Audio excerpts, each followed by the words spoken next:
The idea that an entire army, a formation raised, equipped, and sent to fight, could be wiped out overnight sounds like something from a wartime legend or an internet headline built for clicks. But headlines don't appear in a vacuum. They sit atop a tangle of battlefield facts, propaganda claims, and the chaotic arithmetic of modern war. What happened to the so-called new 25th Combined Arms Army is not a single cinematic collapse, but a series of sharp, brutal setbacks and rapid losses that together produced the impression of wholesale destruction. To understand that impression, we need to look at who the 25th is, where it fought, what both sides claim, and what independent analysts are saying. Russian Ministry of Defense 43, Wikipedia 53, Reuters 43. The 25th Combined Arms Army is a relatively recent Russian field army, formed in 2023 as part of a broader effort to rebuild and expand Russia's ground forces. It was assembled from units drawn across the central and western military districts and labeled a Combined Arms Army because it mixes mechanized infantry, artillery, air, defense, and support elements, the sort of formation intended to punch through defenses or hold ground in a major offensive. From the start, it was repeatedly sent into the most dangerous parts of the front, where attrition rates are highest. Wikipedia. What turned chatter about heavy casualties into talk of near annihilation was a concentrated series of defeats during recent offensives in the Donetsk, Luhansk front line, assaults around Pokrovsk and Myrnorad, probing attacks towards Siversk, and bitter fighting on the Liman and Kupiansk axes. Russian commanders have publicly claimed tactical gains in places like Myrnorad and Pokrovsk, while Ukrainian authorities and independent Western analysts describe effective Ukrainian defenses and counterattacks that inflicted heavy losses on attacking formations, in some cases rendering regiments' combat ineffective. That mismatch between Russian claims of forward progress and battlefield reality helps explain why observers began saying the 25th had been wiped out. Reuters, Fort 2, Reuters, Poitiers 2. Casualty narratives in modern war are messy. An army, on paper, is a headquarters plus subordinate divisions and brigades. It can lose combat power in pieces, a destroyed tank battalion here, a shattered motor rifle regiment there, without the headquarters disappearing. But when multiple subordinate units lose cohesion in a short period, when recorded vehicle losses soar and personnel casualties mount, analysts sometimes describe the parent army as effectively destroyed because it can no longer conduct coordinated offensive or defensive operations. Reports from the front indicate exactly that pattern: concentrated vehicle losses, failed assaults, and units incapable of organized withdrawal or resupply. That combination produces the clean, terrifying phrase, wiped out, even while the reality on the ground remains granular and uneven. Understanding War, Pluthy 1. Both Kiev and Moscow have reasons to shape the narrative. Ukrainian forces and Western think tanks emphasize enemy losses to underline the effectiveness of Ukraine's defensive methods, combined arms defense, precision strikes on logistics, and local counterattacks. Russia's official channels, by contrast, tend to highlight isolated successes and downplay or reframe defeats. The Kremlin also has an interest in obscuring the scale of losses because of recruitment and morale effects at home. That push and pull of competing narratives makes independent verification hard, but it does not erase the aggregate indicators satellite imagery of burned vehicles, open source footage of destroyed columns, and repeated operational pauses consistent with a force that must reconstitute. Understanding War, Pluthy 1. If the 25th has indeed been rendered combat ineffective in one or more sectors, the consequences are more than symbolic. Losing a combined arms army's fighting power in a theater forces commanders to reshuffle reserves, reroute logistics, and slow or cancel planned offensives. It can create temporary seams in the front that the defender exploits. For Ukraine, inflicting disproportionate losses on a named Russian army provides both tactical breathing space and strategic narrative leverage. For Russia, the need to plug gaps with higher quality troops or hastily mobilized formations raises the risk of further losses. In short, The disappearance of a field army's effectiveness changes operational calculations for weeks, perhaps months. Understanding War 41. Yet it's crucial to resist hyperbole. Armies are not single organisms that vanish when smacked. They are bureaucratic and administrative constructs as much as fighting formations. Elements of the 25th can be reorganized, reinforced, or withdrawn and then declared or built, a process Russia has used repeatedly throughout this war. The overnight. Part of the headline is often a shorthand for rapid tactical collapse in localized fights rather than literal, instantaneous disappearance of every soldier and vehicle. Still, the psychological effect of the phrase is real. It signals a level of defeat that damages morale, invites political questions in Moscow, and sharpens Kyiv's bargaining position internationally. Wikipedia, 51. In the next part of this series, I'll trace the tactical sequence of the shock, the specific engagements, the kinds of losses recorded, and how Ukraine's use of precision fires and local counterattacks compounded the 25th's problems. I'll also examine what the apparent collapse tells us about the larger pattern of Russian operational practice in late 2025, the reliance on massed assaults, stretched supply lines, and the growing inability to regenerate combat power quickly. For now, the story is clear enough to be worrying. A modern field army, touted as a fix for earlier manpower and equipment shortfalls, has been put out of action quickly and decisively in a set of bloody encounters, a development with real operational impact and significant strategic implications for both sides. The collapse of Russia's so-called new 25th Combined Arms Army did not happen in a single explosion of fire and smoke. It unfolded through a sequence of tactical failures that stacked on top of each other so quickly that, from the outside, it looked like an overnight annihilation. To understand why the 25th suffered such devastating losses, we must look closely at how it was used, where it was deployed, and why the battlefield environment punished its weaknesses so brutally. At the core of the disaster was a familiar pattern. The 25th Army was committed as an offensive force before it had fully matured as a formation. Although officially designated a Combined Arms Army, many of its units lacked the cohesion, experience, and integration required for true combined arms warfare. Infantry, armor, artillery, and reconnaissance elements often operated in parallel rather than in tight coordination. This made the army predictable, and predictability in modern war is deadly. The sectors where the 25th was deployed were among the most heavily surveilled areas of the front. Ukrainian forces had spent months building layered defenses, minefields to slow movement, drone reconnaissance to expose concentrations, and precision fires to punish massed assaults. When elements of the 25th began moving forward, they were often detected long before contact. Columns that might once have slipped through gaps were instead tracked continuously, turning movement itself into a lethal risk. One of the decisive factors was the Ukrainian use of drones, not just for observation but for real-time targeting. Small reconnaissance drones identified assembly areas, while strike drones and artillery followed within minutes. Vehicles were destroyed before infantry could dismount properly. Supply trucks were hit behind the lines, cutting fuel and ammunition at exactly the moment forward units needed them most. These losses didn't just reduce numbers, they shattered tempo. Units stalled, halted, or withdrew in disorder, creating cascading failures across the front. The 25th Army also faced a severe command and control problem.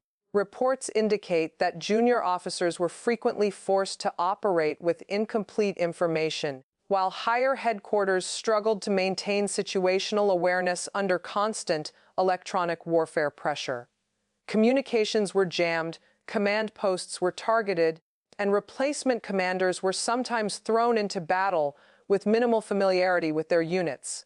In such conditions, even well-equipped formations struggle. For a relatively new army, the effects were catastrophic. As the assaults bogged down, Ukrainian forces shifted from defense to localized counterattack. These were not massive offensives but sharp, focused strikes against exposed flanks and stalled units.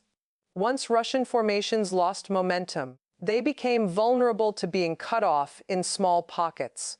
Retreat routes were shelled, bridges targeted, and vehicles destroyed in narrow corridors. Soldiers abandoned equipment to escape, leaving behind visible evidence of collapse, burned armor, scattered ammunition, and wrecked command vehicles. This is where the phrase, wiped out, gained traction. Entire battalion-sized elements ceased to function as organized fighting units. Some were reduced to fragments, others simply disappeared from reporting, absorbed into neighboring formations or withdrawn far to the rear. On paper, the 25th Army still existed. On the battlefield, its ability to act as a coherent force had evaporated. Another critical weakness was logistics. The Army entered combat with long supply lines and insufficient protection for rear area assets. Ukrainian strikes against depots and transport nodes magnified frontline losses. A tank without fuel is a bunker, artillery without shells is dead weight.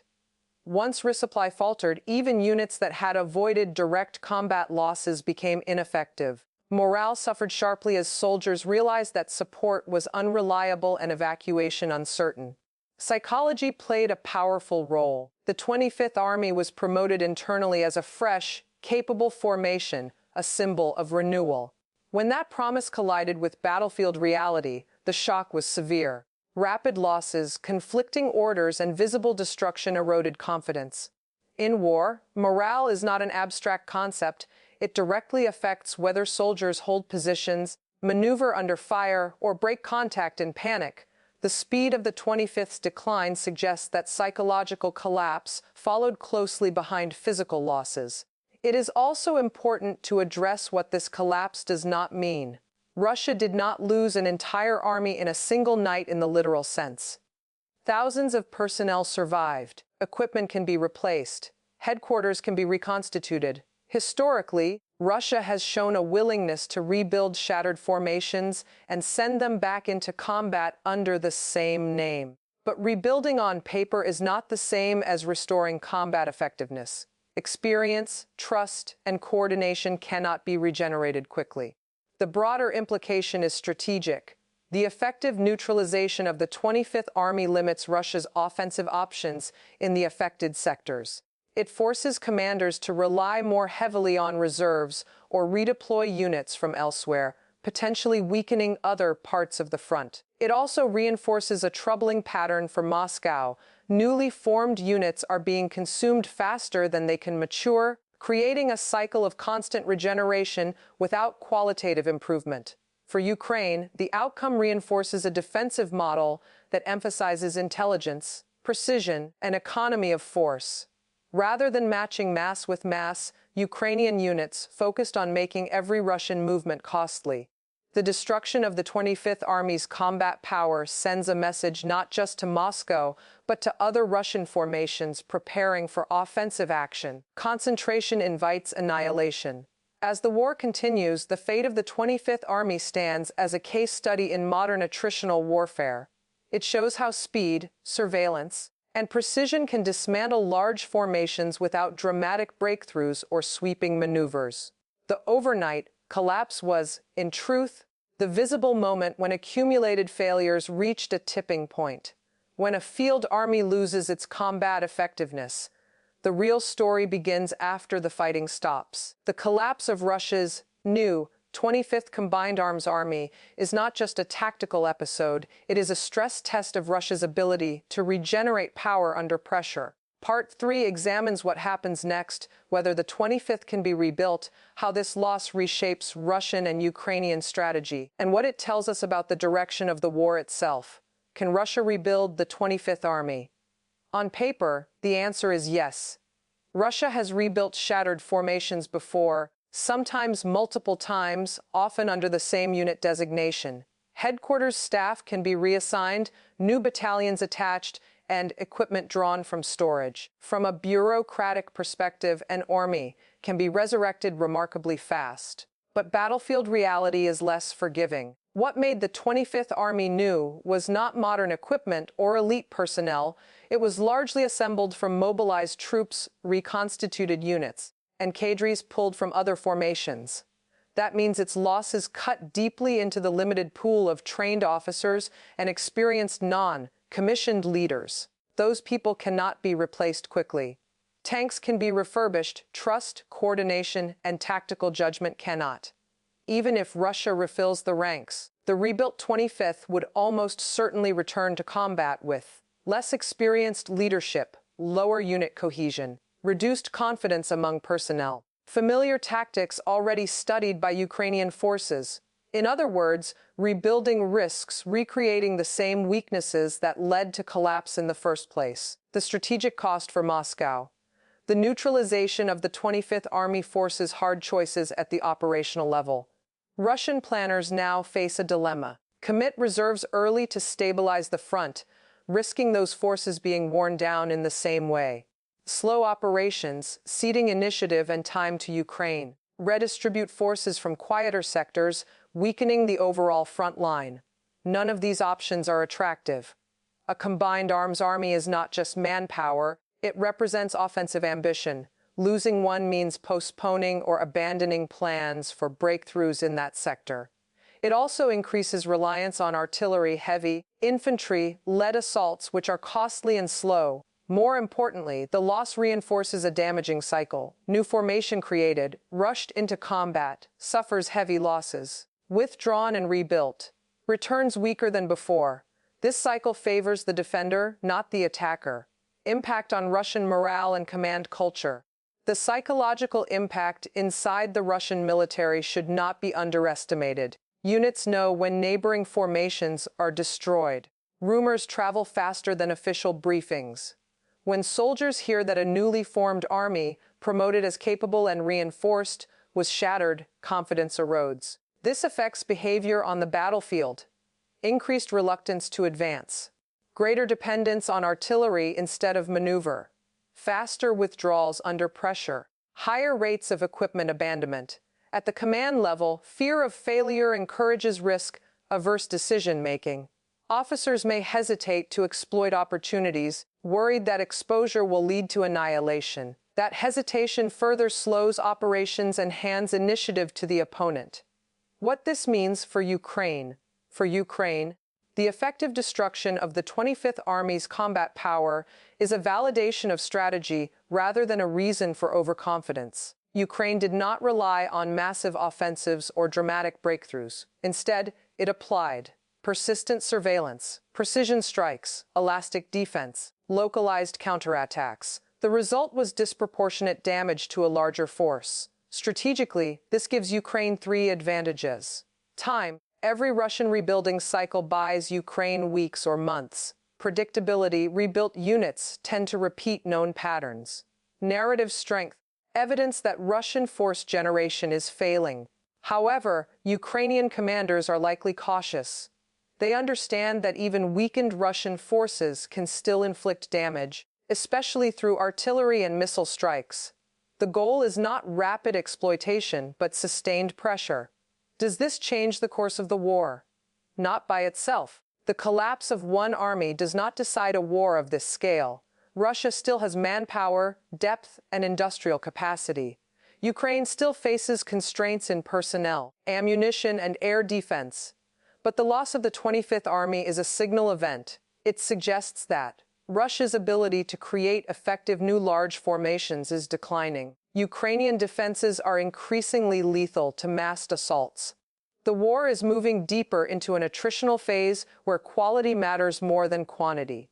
In such a phase, the side that loses trained leadership and institutional memory suffers long-term consequences, even if it can replace numbers. The illusion of overnight destruction. Looking back, the phrase, wiped out overnight, is both misleading and revealing. Misleading because the collapse was cumulative, not instantaneous. Personnel survived and units still exist administratively. Revealing because once a tipping point was reached, effectiveness vanished rapidly. Modern warfare compresses collapse into short time frames. Surveillance and precision remove the buffer between mistake and disaster. What once took weeks now takes days, sometimes hours. The larger lesson of the 25th Army, the fate of the 25th Combined Arms Army, illustrates a central truth of modern war. You cannot shortcut competence. No amount of rebranding, restructuring, or renaming can replace integrated training, experienced leadership, reliable logistics, adaptive tactics. When those are missing, mass becomes a liability rather than an advantage. Russia attempted to solve battlefield problems by creating new formations faster. Ukraine responded by making speed itself deadly. The battlefield judged the outcome. Looking ahead, the 25th Army may return rebuilt, reinforced, and renamed if necessary. But its collapse will shape planning on both sides. Russia will likely disperse forces more cautiously. Ukraine will continue to target cohesion rather than territory alone. This is not the end of the war, but it is another step toward a reality where large, poorly integrated formations struggle to survive under constant observation and precision fire. The destruction of the 25th Army's combat power is not just a story about losses. It is a warning about the limits of regeneration, the cost of repetition, and the unforgiving nature of modern warfare. By the time the story of Russia's 25th Combined Arms Army is fully written, it will likely be taught not as a singular defeat, but as a turning point in how large-scale warfare is understood in the 21st century. Part 4 looks beyond Russia and Ukraine and asks a bigger question. What does the destruction of a modern field army reveal about the future of war itself? The answer is unsettling, especially for militaries built around mass, speed, and traditional doctrines. The death of mass without mastery. For most of modern military history, mass was protection. Large formations absorbed losses, overwhelmed defenses, and sustained momentum through sheer numbers. The 25th Army was built on this assumption: enough troops, enough armor, enough artillery, and pressure would break the defense. Instead, mass became a target. In today's battlefield, concentration attracts detection. Detection invites precision. Precision produces rapid collapse. What destroyed the 25th Army was not superior numbers on the opposing side, but superior awareness. Ukrainian forces did not need to destroy every unit. They only needed to break cohesion at key points. Once coordination failed, the army defeated itself. This is a fundamental shift. Large formations can still exist, but only if they operate with discipline, integration, and adaptability. Without those qualities, size accelerates defeat rather than preventing it. Transparency is the new terrain. The battlefield that consumed the 25th Army was not just made of trenches, roads, and forests. It was built from data. Drones, satellites, electronic signals, thermal imaging, all combined to create a level of transparency unseen in previous wars. Movement was visible. Pauses were visible. Supply lines were visible. In such an environment, surprise is rare and mistakes are permanent. The 25th Army did not collapse because it lacked bravery or equipment. It collapsed because it could not hide. Every regrouping was observed. Every buildup was mapped. Every delay was exploited. Future armies must assume constant observation. Survival will depend not on avoiding detection, but on operating effectively despite it. Command is now a weapon or a weakness. One of the clearest lessons from the 25th Army's collapse is the importance of command culture. Rigid hierarchies struggled. Delayed decisions proved fatal. Orders that could not adapt to rapidly changing conditions became liabilities. When communication broke down, initiative did not fill the gap, confusion did. Modern war rewards decentralized command, empowered junior leaders, and flexible planning. Armies that cannot trust subordinates to act independently will always move too slowly. The destruction of the 25th Army shows that command failure multiplies battlefield losses faster than any weapon system. Logistics decide wars before battles do. If combat is the visible part of war, logistics is the invisible structure beneath it. When the 25th Army's supply network fractured, defeat followed quickly. Fuel shortages froze movement. Ammunition gaps silenced artillery. Delayed evacuation crushed morale. None of these failures required massive enemy assaults, only precision strikes and patience. In future wars, logistics nodes will be targeted as aggressively as frontline units. Armies that cannot protect, disperse, and rapidly adapt their supply systems will collapse even if their frontline troops remain intact. The lesson is clear: logistics is no longer a support function. It is a primary battlefield. Psychological collapse happens faster than physical collapse. One of the most overlooked aspects of the 25th Army's defeat is how quickly confidence evaporated. Modern soldiers are connected, not just by radios, but by awareness. They see destroyed equipment online. They hear rumors instantly. They understand when things are going wrong long before official orders acknowledge it. Once belief in the mission erodes, effectiveness drops sharply. Units hesitate. Discipline weakens. Risk tolerance disappears. The 25th Army did not need to lose every soldier to lose the fight. It only needed to lose the belief that success was possible. This psychological dimension will dominate future conflicts. Winning mines inside enemy formations may prove as decisive as destroying hardware. Regeneration has limits. One of Russia's historical strengths has been its ability to absorb losses and regenerate forces. The destruction of the 25th Army challenges that assumption. Regeneration works when time, training capacity, and experienced leadership are available. But repeated destruction of new formations drains institutional memory. Each cycle produces weaker units with fewer veterans and less trust. Eventually, regeneration becomes repetition, and repetition becomes predictable. The fate of the 25th Army suggests that rebuilding without reform is simply delaying defeat. What this means beyond Ukraine. Militaries around the world are watching closely. The lesson is not that large armies are obsolete. It is that unprepared large armies are vulnerable. Technology alone will not save them. Nor will tradition, numbers, or slogans. Future forces must integrate intelligence at every level, train leaders to act independently, protect logistics as aggressively as combat units, accept that visibility is constant, build morale through competence, not promises. The 25th Army failed not because it was Russian, but because it represented an outdated model applied to a modern battlefield. The war is changing fast. Perhaps the most sobering lesson of all is speed. What once took months of attrition now happens in days. Collapse is compressed. Recovery windows are shorter. Errors compound faster. This accelerates strategic consequences. Political decisions made slowly collide with military realities that change overnight. The destruction of the 25th Army is a warning that wars no longer allow learning at leisure. Adaptation must be immediate, or it will be too late. Final reflection. The story of Russia's 25th Combined Arms Army is not just about one formation's defeat. It is about the end of comfortable assumptions. It shows that mass without mastery fails, command rigidity kills, logistics are decisive, morale collapses quickly. Regeneration has limits. Most importantly, it reveals a future where war punishes the unprepared faster than ever before. The battlefield has changed.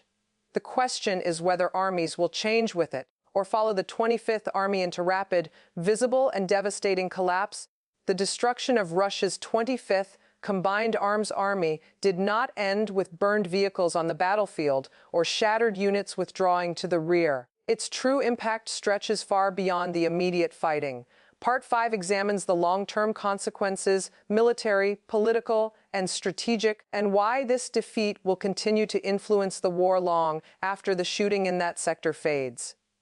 This is where defeats become history. A structural problem, not a temporary setback. The collapse of the 25th Army exposed something deeper than poor luck or bad timing.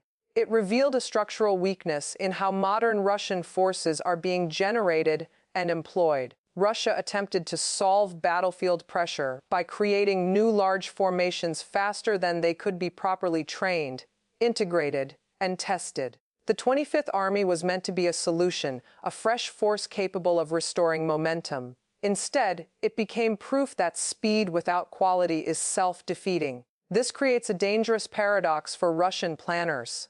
Delay deployment, and the front risks stagnation or collapse. Rush deployment, and new formations are destroyed. There is no easy escape from this cycle.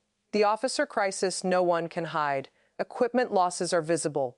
Manpower losses are discussed. But the most damaging consequence of the 25th Army's defeat is the loss of experienced leadership. Modern armies rely on junior officers and non-commissioned officers to adapt under fire, maintain cohesion, translate orders into action. When a newly formed army collapses, these leaders are disproportionately lost. Survivors are often reassigned, exhausted, or psychologically shaken. Training replacements takes years, not months.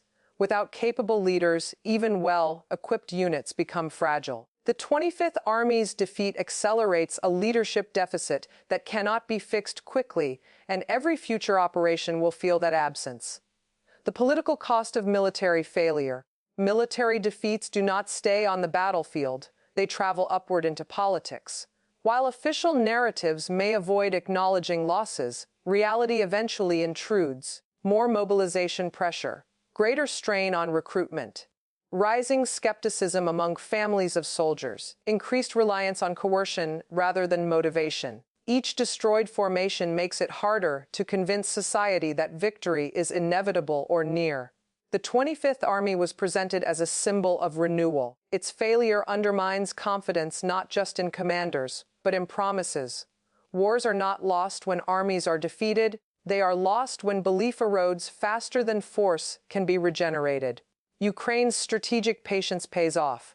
From Ukraine's perspective, the fate of the 25th Army reinforces a critical lesson: they do not need to win quickly to win decisively. By focusing on defensive depth, precision strikes, targeting cohesion instead of territory, Ukraine forced a larger opponent to pay disproportionate costs for limited gains. This approach does not produce dramatic maps with sweeping arrows. Instead, it produces something far more valuable: time. Time to train, adapt, and sustain international support.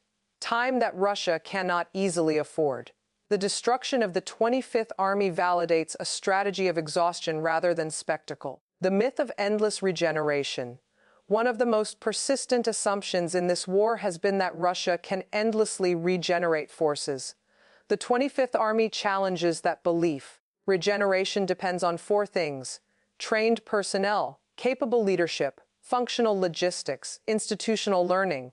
Repeated collapses weaken all four. At some point, regeneration becomes recycling, the same problems repeated with fewer experienced people each time. The 25th Army suggests that point is approaching faster than many expected. Numbers can be replaced. Capability cannot. A warning to every army watching: this war is being studied worldwide. The destruction of a modern combined arms army is not a regional lesson, it is a global one. It warns that large formations are vulnerable without integration. Surveillance dominance changes everything. Morale collapses faster under constant visibility. Poor coordination invites annihilation. Militaries that rely on outdated assumptions should be uneasy. The 25th Army was not destroyed by futuristic super weapons. It was defeated by competence, coordination, and patience. Those are universal factors. Why this defeat will be remembered. Years from now, analysts may debate numbers, timelines, and exact locations. But the 25th Army's collapse will endure as a symbol. Not because it was the largest loss, not because it ended the war, but because it showed how modern armies fail when structure, leadership, and reality diverge. It demonstrated that creation is easier than effectiveness. Naming an army does not make it one. Reputation collapses faster than it is built. The battlefield does not reward ambition alone. It rewards preparation. The war's direction after the 25th Army. The war will continue. Front lines will shift. New units will appear. But the underlying trend is clear. Every destroyed formation tightens constraints on future operations. Every failed offensive narrows options. Every collapse accelerates attrition of quality. The 25th Army's fate is not an endpoint. It is a marker along a road where endurance, adaptability, and leadership decide outcomes more than raw numbers. Final thought.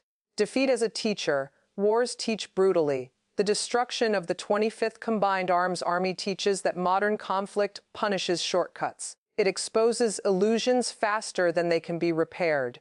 And it reminds us that in today's battlefield, failure compounds with terrifying speed. Whether those lessons are learned or ignored will shape what comes next. But one truth is already clear: The shadow of the 25th Army's defeat will stretch far beyond the battlefield, where it fell. The story of Russia's 25th Combined Arms Army is more than a chronicle of one formation's collapse.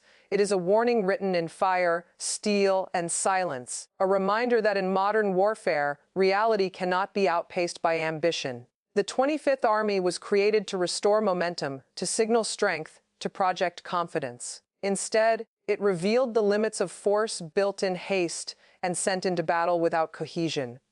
It showed that numbers alone do not win wars, that names and structures cannot replace leadership, and that speed without preparation leads not to victory, but to ruin. This collapse did not happen because one side lacked courage. It happened because the battlefield has changed.